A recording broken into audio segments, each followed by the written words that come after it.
విశాఖకు చెందిన టీడీపీ నేత ఒమ్మి సన్యాసరావు అదనపు కట్నం కోసం వేధిస్తున్నాడని ఆయన కోడలు రోహిణి సిపిని కలిశారు. ₹1 కోటి అదనపు కట్నం తేవాలని చిత్రహింసలకు గురి చేస్తున్నట్లు రోహిణి ఆవేదన వ్యక్తం చేశారు. అధికార అండతో తమను భయభ్రాంతులకు గురి చేస్తున్నారని, తన క్యారెక్టర్ను తప్పుగా చిత్రీకరిస్తున్నారని ఆరోపించారు. ఆడపిల్ల పుట్టిందని తనను అత్త ఇంటికి రావద్దంటున్నారని ఆవేదన వ్యక్తం చేసింది. పెళ్ళి అయిన దగ్గర ఈ రోజు వరకు కూడా మాకు టార్చరే. ఇంటికి వస్తాం, మా ఇల్లు ఇంటికి వస్తాడండి పెద్ద నోరు పెట్టి, ఇంకా లేని పని మాట్లాడటం, ఈ రోజుకి వచ్చినట్టు తిట్టడం అలా చేస్తున్నాడు. పెళ్ళి అయిందని ఇదే కదండి, ఏ రోజు కూడా మేము సంతోషంగా ఉన్న పాపం లేదండి. మా పిల్లలు కొట్టేస్తాం, మా అల్లుడు వస్తే మేము ఇంట్లో ఉండకూడదు, కనిపించకూడదు, మీకు కనిపించకూడదు. మేము అలాగే రూమ్లో వెళ్ళిపోతున్నాం, రూమ్లోకి వెళ్ళిపోతాం. ఏంటంటే తను వాళ్ళ మదర్ వచ్చి నోటుకు వచ్చిన మాటలు, ఇలాంటి మనుషులు అలాంటి మనుషులు నోటుకు వచ్చినట్టు వెళ్తూ ఉంటాడండి. అయినా సరే బయటకు వస్తే ఆడపిల్ల జీవితం కదా, ఎన్నాళ్ళు మనం అలా ఊరుకుంటాం, అలాగే దగ్గర 10 నెలలు పెట్టి ఇలా ఊరుకుంటున్నామండి. కానీ ఆయన వస్తారండి, ఆయన వచ్చి 2-3 సార్లు వచ్చారు. పాప వచ్చి 10 నెలలు అయిందండి. ఆయన వచ్చారు 2-3 సార్లు వచ్చారు. వచ్చి అంటారండి, పిలక పట్టుకొని ఈడ్చుకెళ్తాను, నిన్ను పేక్ కోసేస్తాను, నేను పిలక పట్టుకొని ఈడ్చుకెళ్తాను. అలా లేనిపడి మాట. మరి ఏ విధంగా మా పిల్లలు అక్కడ పంపించాలండి? ఆ అబ్బాయి కూడా వచ్చి అంటే వాళ్ళ మదర్ ఫాదర్ ఏం చెప్తే అదే మాట్లాడతాడండి. అలాగే మేము పని ఈయన లోపల ఒంట్లో బాగాలేదండి, లోపల ఉన్నారనుకోండి, చేతగానాడు చవట దద్దమ్మ ఆయన పిల్లండి అంటాడండి. మామగారిని అల్లుడు ఆ విధంగా సంబోధిస్తాడండి. మరి ఏంటండి, అదే నా సంస్కారం నేర్పించారు. నోటుకు వచ్చిన మాటలు మాట్లాడుతున్నారండి. ఇంకా మా అమ్మాయిని కూడా రండి డబ్బుల కోసం ఏమన్నారమ్మా, పడుకున్నందుగా డబ్బులు ఇవ్వాలి, అది మామగారు అనవలసిన మాటనండి. మామగారు అంటే వాళ్ళకి 2 మగపిల్లలు, ఆడపిల్లలు లేరు. మరి కోడలు ఏ విధంగా చూసుకోవాలండి, కూతుర్లా చూసుకోవాలి కదా. అలాంటి మాటలు మాట్లాడతారండి. మరి అలా ఆవిడకి ఆయన అలాగేస్తున్నారండి, చెప్పండి, అలాగేస్తున్నారు ఆయన. వాళ్ళంతా మాకు చాలా చండాలని మైండ్ అండి. మాకు చాలా భయం, వాళ్ళ వల్ల మాకు చాలా భయం వేస్తుందండి. మాకు చాలా భయం వేస్తుంది. చేశారండి పాపకి, వీరు ఎరగొట్టారండి, మంచం ఎరగొట్టారండి, మా బంగారం పట్టుకుని వెళ్ళిపోయాడండి అబ్బాయి. మా అమ్మాయి ఏమో మా చిన్నబాబు ఇంట్లో ఉన్నాడు. ఎప్పుడైతే ఇలా మెసేజ్ పెట్టాడు, ఫోన్ లాగేసుకుంటారు.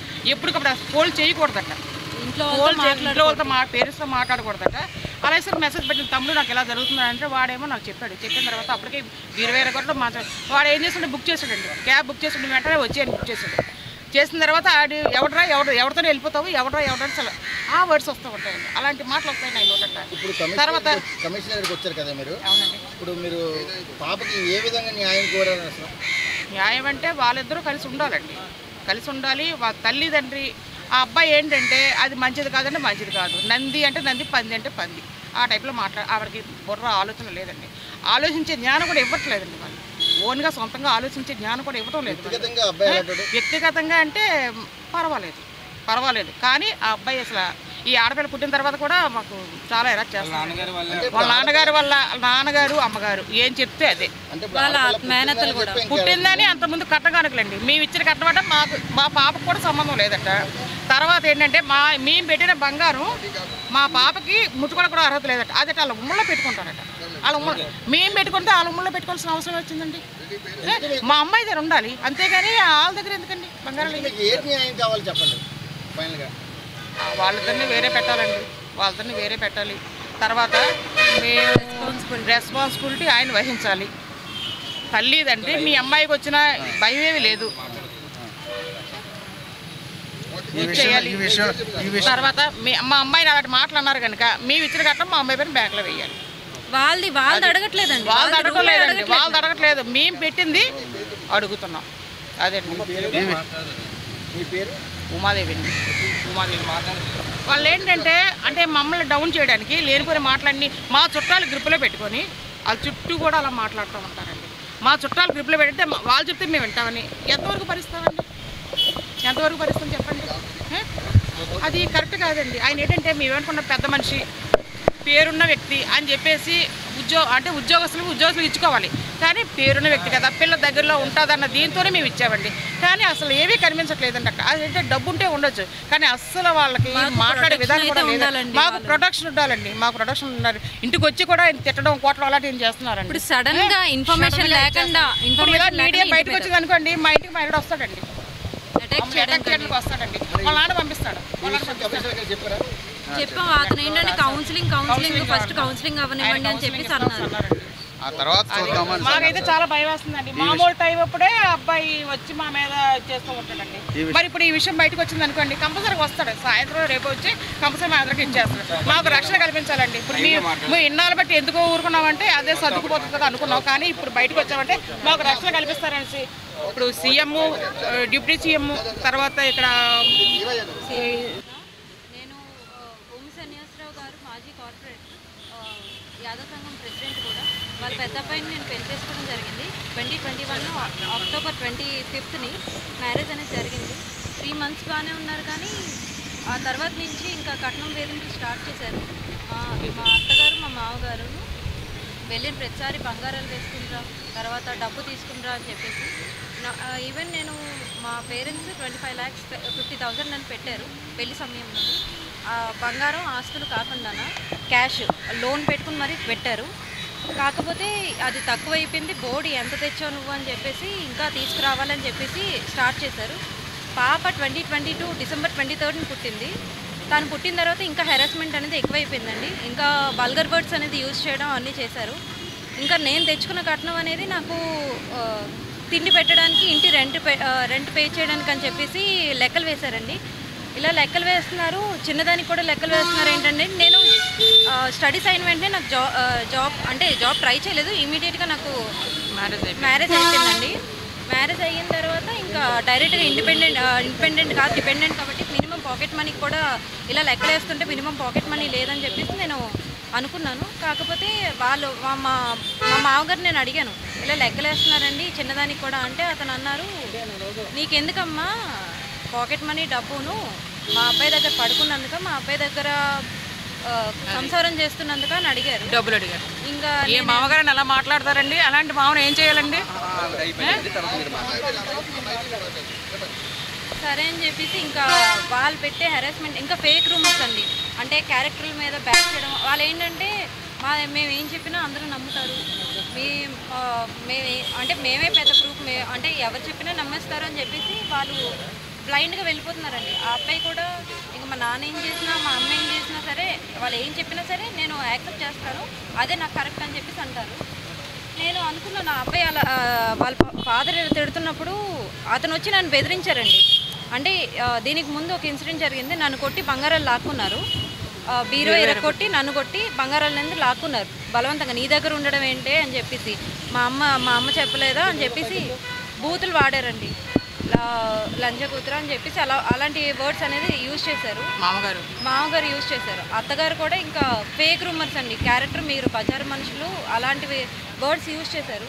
అది ప్రూవ్ చేయమంటే వాళ్ళు ప్రూవ్ చేయలేరండి. ఎందుకంటే మేము చెప్పిందే వేదం, మేము చెప్పిందే అందరూ నమ్ముతారు, అందరూ వింటారు, మాకు ఫేమ్ ఉంది, నేమ్ ఉందని చెప్పేసి వాళ్ళు అనడం జరిగింది. ఇలా అయిన తర్వాత నేను ఆ అబ్బాయికి అడిగాను, ఆ అబ్బాయి ఏంటి మనకి ఇక్కడ మా మామగారు వాళ్ళ బ్రదర్ మరదలు నిర్మలా కుమారి ఆవిడ, తర్వాత వెనకాతల వాళ్ళ అక్క చెల్లెళ్ళు ఆల్వాలమ్మ, ఒమ్మె ఆల్వాలమ్మ, తర్వాత నక్క నారాయణరావు గారు వాళ్ళ బావమర్ది గారు మొల్లి ఆల్వాలమ్మ, నక్క నారాయణరావు గారు, తర్వాత లాస్ట్లో శ్రీదేవి వాళ్ళ సిస్టర్స్.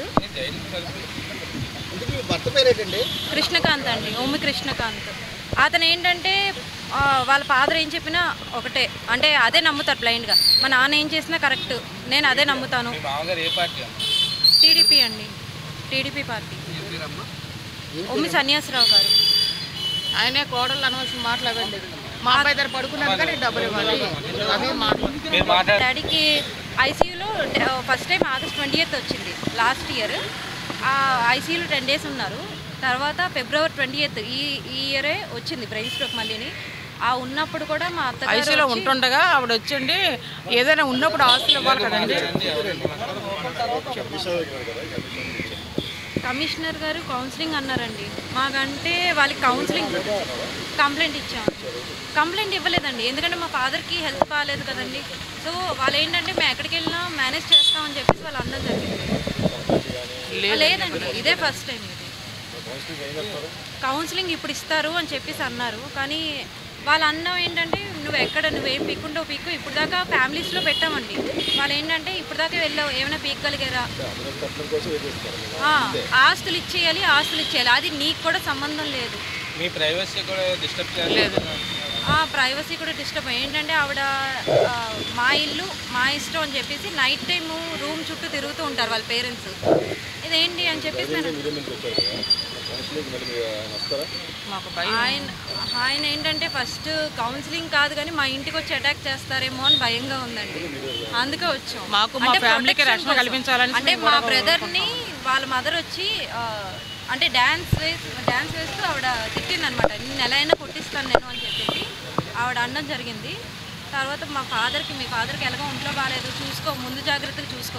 ఇప్పుడు మా డాడీకి హెల్త్ బాగాలేదు, వాళ్ళ ఫేక్ రూమర్స్ ప్లస్ నోటుకు వచ్చిన మాటలు మాట్లాడటం వల్ల ఏంటంటే 2021 అండి, అక్టోబర్ 25th 3 years అయింది. అంటే పాప పుట్టక ముందు ఆవిడ మాత్రమే స్టార్ట్ చేసిందండి. పాప పుట్టిన తర్వాత డైవర్స్ అనే వర్డ్ యూజ్ చేశాడండి. ఇప్పుడు నా తప్పు ఎందుకు, నా డైవర్స్ అనేది ఎందుకు యూజ్ చేసావంటే నేను చెప్పింది జరగాలి, లేకపోతే డైవర్స్ ఇచ్చేస్తాను, నువ్వు లొంగుతావని నేను చెప్తున్నాను, డైవర్స్ ఇస్తాను. ఇప్పుడు కూడా అండి అప్పటి నుంచి స్టార్ట్ అయ్యి పాప 2022 డిసెంబర్ 23rd పుట్టింది. 2 months బాగానే ఉన్నాడు. తర్వాత నుంచి ఇంకా స్టార్ట్ అయిపోయాయండి, డైవర్స్ ఇచ్చేస్తాను. ఇంకా ఆ అబ్బాయి ఏంటంటే నా దగ్గరికి పాపను చూడడానికి కూడా వాళ్ళ ఫాదర్ మదర్ పంపించేవారు కాదు. అలా ఎవరు మేనత్తలు, కృష్ణకాంత్ వాళ్ళ మేనత్తలు, వాళ్ళని అడిగితే మా అబ్బాయి అంతే అవే రూల్స్ క్రియేట్ చేసుకుని ఉంటున్నారండి. అంటే సపోర్ట్ చేస్తారు, ఏమైనా సరే సపోర్ట్ చేస్తారండి. ఏం చేసినా సపోర్ట్ చేస్తారు. కొట్టారండి, కొట్టి బంగారం లాక్కున్నారు. కట్నం వేధింపులు, ఇంకా డాడీకి వాళ్ళ వల్లే ఫ్యామిలీని డిస్టర్బ్ చేస్తారండి. అంటే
అదే మామూలుగా మాట్లాడారండి మీరు.